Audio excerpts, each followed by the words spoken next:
Pythagorean mathematics is a testament to the profound impact of Pythagoras, heralded as one of the most influential figures in ancient Greek philosophy and mathematics. His legacy extends beyond the realm of academia into the esoteric and metaphysical domains, making him an icon revered for his contributions to both mathematical principles and spiritual insights. Pythagoreanism posits that the order of the cosmos is fundamentally governed by mathematical relationships. It reflects a worldview where numbers and proportions are not merely abstract concepts, but are intrinsic to the very nature of reality. Pythagoras and his followers believed that by understanding these mathematical principles, one could unveil the underlying harmony of the universe, a harmony that resonates through both the seen and unseen dimensions of existence. A central concept is the music of the spheres, a metaphorical expression that encapsulates the Pythagorean belief in the celestial harmony produced by the movement of heavenly bodies. According to Pythagorean thought, each celestial body, including planets and stars, emits a unique frequency or tone as it moves through the cosmos. These celestial tones, when considered collectively, form a celestial symphony, a harmonious blend of mathematical precision governing the movements of the heavenly bodies. In the Pythagorean concept of the music of the spheres, the interval between the Earth and the sphere of the fixed stars was considered to be a diapason, the most perfect harmonic interval. The following arrangement is most generally accepted for the musical intervals of the planets between the Earth and the sphere of the fixed stars. From the sphere of the Earth to the sphere of the Moon, one tone. From the sphere of the Moon to that of Mercury, one half tone. From Mercury to Venus, one half tone. From Venus to the Sun, 1 and 1/2 tones. From the Sun to Mars, one tone. From Mars to Jupiter, 1/2 tone. From Jupiter to Saturn, 1/2 tone. From Saturn to the fixed stars, 1/2 tone. The sum of these intervals equals the 6 whole tones of the octave. Pythagoras believed that individuals attuned to this celestial harmony could access a higher level of understanding and enlightenment. By aligning one's consciousness with the mathematical ratios governing the cosmos, an initiate could participate in the grand symphony of the universe, and in doing so, gain insights into the mysteries of existence. One of Pythagoras' key contributions to the concept of the music of the spheres was his understanding of the relationship between musical intervals and mathematical ratios. Pythagoras observed that certain intervals in music, such as the octave, the fifth, and the fourth, corresponded to simple numerical ratios, such as 2:1, 3:2, and 4:3, respectively. He believed that these ratios reflected the underlying harmony of the cosmos and could be found not only in music, but also in the proportions of the human body, the natural world, and the movements of the planets. Initiates would study the properties of musical intervals, geometric forms, and numerical ratios, seeking to understand the divine harmony that permeated all aspects of existence. There is profound symbolic significance of the Tetractys, unraveling its sacred nature and its integral role in Pythagorean philosophy. The Tetractys is presented as a triangular figure composed of 10 points arranged in 4 rows.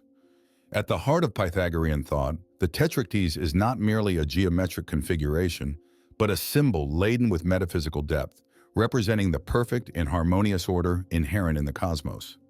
The Tetractys symbolizes the decad, the perfect number in Pythagorean philosophy. The number 10 is associated with completeness and totality. It symbolizes the full spectrum of possibilities or the completion of a cycle. It comprehends all arithmetic and harmonic proportions. The decad, therefore, is not just a numerical sum, but a symbolic expression of cosmic perfection. Each row of the Tetractys is ascribed a unique significance, creating a layered and nuanced representation of the cosmic order. The first row, the monad, represents the divine unity or the primal source from which all creation emanates. It is the ineffable, undivided essence at the pinnacle of existence. Monad, or one, is so called because it remains always in the same condition. That is, separate from multitude. Its attributes are as follows. It is called mind because the mind is stable and has preeminence. God because it is the beginning and end of all, but itself has neither beginning nor end. Good, for such is the nature of God. The receptacle of matter because it produces the duad, which is essentially material. Moving to the second row, the dyad signifies the duality inherent in the cosmic manifestation, the division between the spiritual and material realms, or the interplay of opposing forces. While the monad is the symbol of wisdom, the duad is the symbol of ignorance, for in it exists the sense of separateness, which sense is the beginning of ignorance. The duad, however, is also the mother of wisdom, for ignorance, out of the nature of itself, invariably gives birth to wisdom. The Pythagoreans revered the monad but despised the duad because it was the symbol of polarity. By the power of the duad, the deep was created in contradistinction to the heavens. The deep mirrored the heavens and became the symbol of illusion, for the below was merely a reflection of the above. From the duad arose disputes and contentions, until by bringing the monad between the duad, equilibrium was re-established by the Savior God, who took upon himself the form of a number and was crucified between two thieves for the sins of men. The third row, the triad, encapsulates the Trinity and the harmonious synthesis of opposing elements. Here, the Tetractys hints at the interconnectedness and balance required for cosmic harmony. This number is called wisdom because men organize the present, foresee the future, and benefit by the experiences of the past. It is cause of wisdom and understanding. The triad is the number of knowledge, music, geometry, and astronomy, in the science of the celestials and terrestrials. Pythagoras taught that the cube of this number had the power of the lunar circle. The sacredness of the triad and its symbol, the triangle, is derived from the fact that it is made up of the monad and the duad. The monad is the symbol of the Divine Father and the duad of the Great Mother. The triad being made of these two is therefore androgynous and is symbolic of the fact that God gave birth to his worlds out of himself, who in his creative aspect is always symbolized by the triangle. The fourth and final row, the tetrad, represents the material world and the completion of the decad. It is the realm of manifestation, where the divine principles outlined in the previous rows find concrete expression. The tetrad, 4, was esteemed by the Pythagoreans as the primogenial number, the root of all things, the fountain of nature. Pythagoras maintained that the soul of man consists of a tetrad, the four powers of the soul being mind, science, opinion, and sense. The tetrad connects all beings, elements, numbers, and seasons, nor can anything be named which does not depend upon the Tetractys. The Tetractys, therefore, unfolds as a symbolic journey from the divine unity through the stages of duality, trinity, and material manifestation, reflecting the Pythagorean understanding of the progressive emanation of reality. The triangular arrangement, coupled with the sequence of numbers, imparts a visual and numerical harmony to the symbol. The cube and the star. By connecting the 10 dots of the Tetractys, 9 triangles are formed. 6 of these are involved in the forming of the cube. The same triangles, when lines are properly drawn between them, also reveal the 6-pointed star with a dot in the center. Only 7 dots are used in forming the cube and the star. Kabbalistically, the 3 unused corner dots represent the threefold, invisible causal nature of the universe, while the 7 dots involved in the cube and the star are the Elohim, the spirits of the 7 creative periods. The Sabbath, or seventh day, is the central dot. The Tetractys served as a symbol of initiation, a key to unlocking deeper insights into the nature of reality. Initiates were guided to contemplate the symbolism of each row, unraveling the layers of meaning and harmonizing their understanding with the divine order. The Tetractys, in this context, is not merely a static symbol, but a dynamic tool for contemplation and spiritual revelation. Pythagorean theorem is a mathematical proposition attributed to Pythagoras and his followers. This theorem establishes a relationship among the 3 sides of a right-angled triangle, stating that the square of the hypotenuse, the side opposite the right angle, is equal to the sum of the squares of the other 2 sides. Pythagoras' theorem is not merely a geometric principle, but a gateway to unlocking the numerical relationships that underlie the structure of the universe. By discerning the mathematical relationships inherent in the sides of a right-angled triangle, initiates were thought to gain insight into the numerical ratios governing the celestial and terrestrial realms. The theorem, therefore, is not just a tool for solving geometric problems.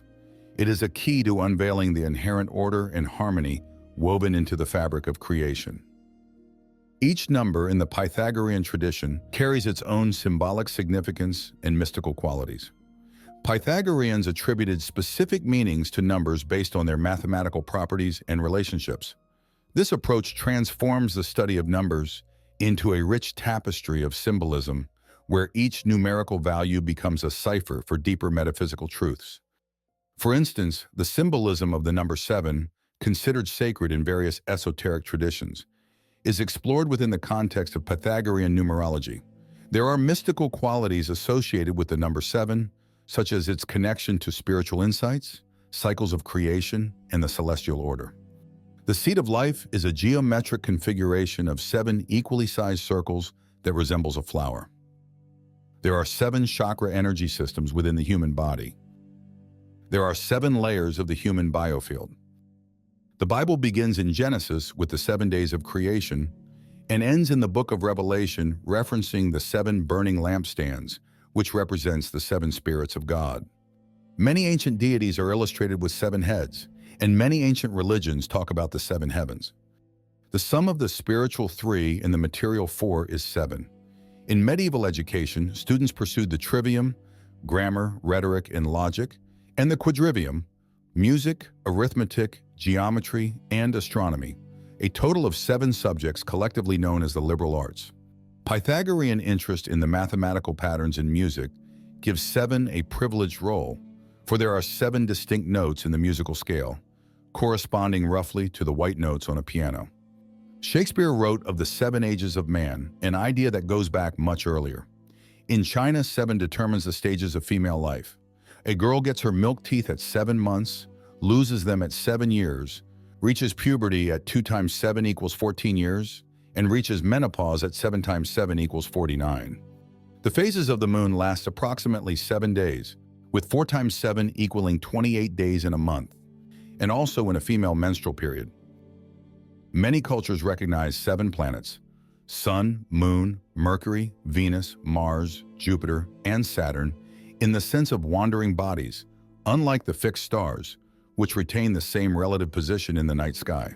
These planets were referred to as the lights or luminaries.